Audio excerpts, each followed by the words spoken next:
Sri Paus Fransiskus.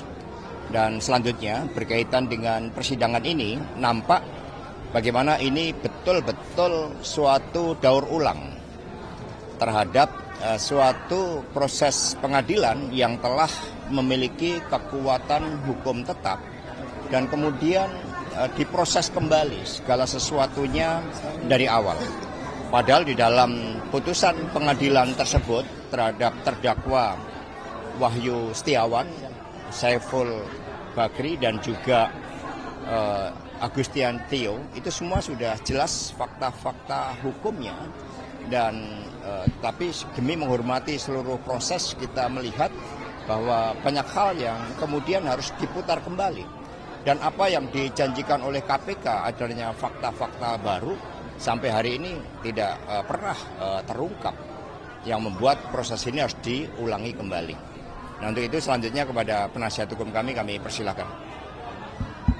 Ya, teman-teman, setelah saya pelajari BAP dari tahun 2020, tanggal 6 Februari 2020, tanggal 7 Februari 2020, saya sandingkan dengan BAP di mana Saudara Tio diperiksa 2025, itu sama persis. Titik, koma, pertanyaan sama. Nanti kita akan tunjukkan kepada teman-teman selesai persidangan. Artinya apa? Bahwa kasus ini adalah kasus daur ulang. Kasus ini adalah kasus pesanan politik yang sebenarnya sudah putus secara ingkrah, tidak ada kaitannya dengan Mas Hasto Kristianto. Ini sudah pernah diuji, teman-teman. Teman-teman wartawan juga hari ini, pagi ini, sempat kesulitan kan untuk akses ke dalam ruang persidangan. Sebenarnya kami juga menyampaikan, kami mencegah untuk orang-orang yang akan melakukan provokasi. Yang melakukan provokasi dengan memakai baju-baju seolah-olah mendukung penegakan hukum, mendukung KPK.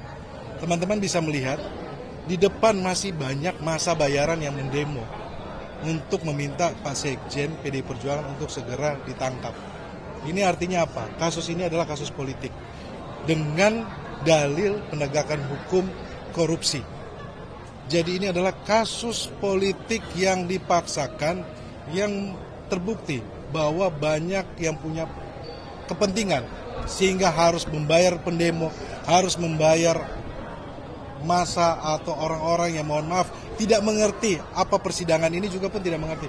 Mereka memakai baju, mencetak baju, yang artinya apa? Bahwa ada yang punya kepentingan terhadap kasus ini. Persidangan ini sudah pernah diuji di 2020, sudah ingkrah. Kalau tadi yang disampaikan itu semua sudah diungkap di dalam putusan. Nanti kita akan bertanya kepada saudara saksi. Dan tidak ada kaitannya sama Sekjen PDI Perjuangan.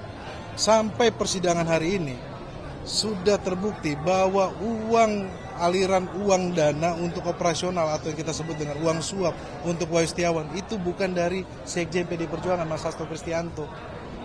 Sebenarnya kan ini pokok dari permasalahan, inti permasalahan. Jangan kita terbawa dengan framing-framing. Kalau bicara soal organisasi, itu adalah hak PDI Perjuangan dalam mengajukan. Karena ada apa? Ada fatwa MA, ada putusan Mahkamah Agung. Makanya kalau disebutlah pimpinan-pimpinan partai, itu adalah hak kita, gitu loh. Tetapi dalam perjalanan kan saya sudah tanya kepada Saudara Wahyu, sudah tahu ini tidak bisa, kenapa masih menanyakan anggaran, masih minta uang operasional. Artinya apa? Di sini ada permainan kong-kali-kong antara mereka, yang mereka coba siasati supaya ini berjalan, padahal ini sudah tidak bisa. Tetapi kalau bicara soal organisasi, secara kepartaian, itu tidak ada yang salah. Itu sesuai dengan undang-undang dan sesuai dengan putusan, teman-teman. Oke, jadi nanti kita akan lihat agenda pembuktian, nanti kita akan tanyakan kepada kedua saksi ini ya. Mungkin saudara Febri atau... Ya, ini persidangan kedua untuk pokok perkara ya. Kita sudah melihat dan terima kasih pada semuanya sudah mengawal ini. Di setengah hari persidangan ini kami mencatat banyak hal. Pertama, tadi saksi Agustiani Tio itu secara jelas mengatakan ia tidak tahu tentang sumber dana yang tuduhannya adalah dari Pak Hasto. Tuduhannya kan sumber dana sebagian dari Pak Hasto, tapi Agustiani Tio tadi mengatakan dia tidak tahu soal sumber dana tersebut. Apakah yang pertama ataupun yang kedua dia tidak tahu terkait dengan hal itu. Tapi apa yang terjadi? Terlihat ada upaya-upaya menggiring seolah-olah tuduhan itu benar dengan rentetan asumsi. Nah, kalau kita simak tadi bersama-sama, saksi Tio sering bilang, itu asumsi saya saja, bukan fakta. Inilah poin penting yang perlu kita lihat bersama, bahwa seseorang atau sebuah perbuatan itu tidak bisa dibuktikan dengan asumsi, apalagi tadi banyak sekali asumsi. Kami mencatat setidaknya lebih dari 10 kali saksi Tio mengatakan bahwa yang ia sampaikan sebagian di BAP itu adalah asumsi. Tapi seolah-olah ada upaya untuk menggiring hal tersebut. Silakan dulu, lanjut.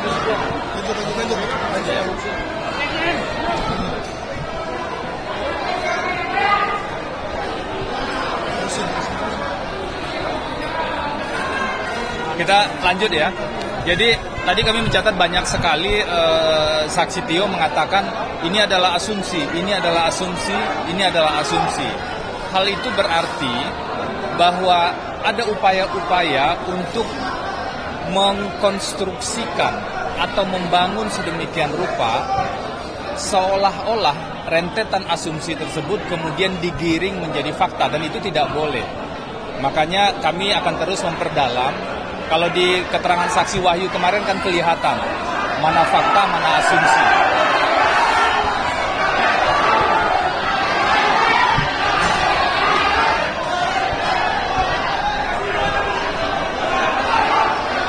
Ya, kalau dari kesaksian Wahyu dan kesaksian Tio tadi kelihatan mana fakta, mana asumsi. Faktanya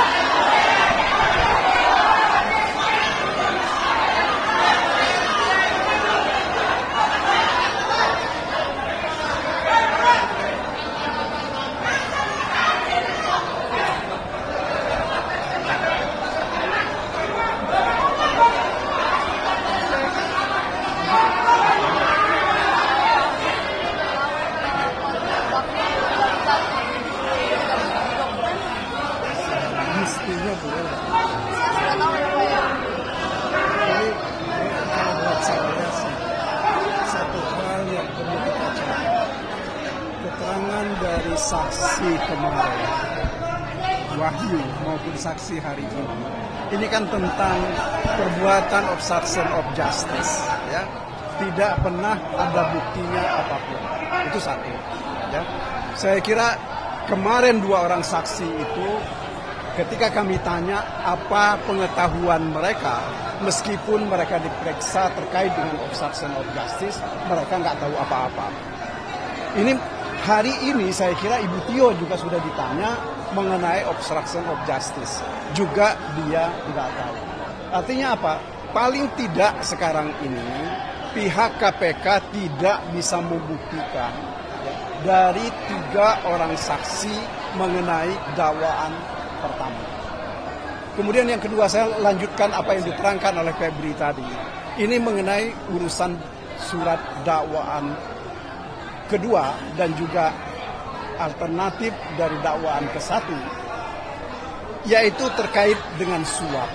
Suap itu intinya adalah memberi hadiah atau janji.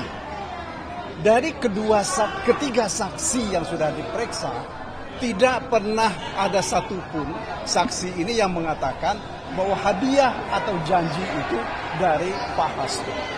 Ya. Nah, makanya seperti dikatakan oleh teman-teman tadi, semuanya ini adalah untuk kepentingan yang lain.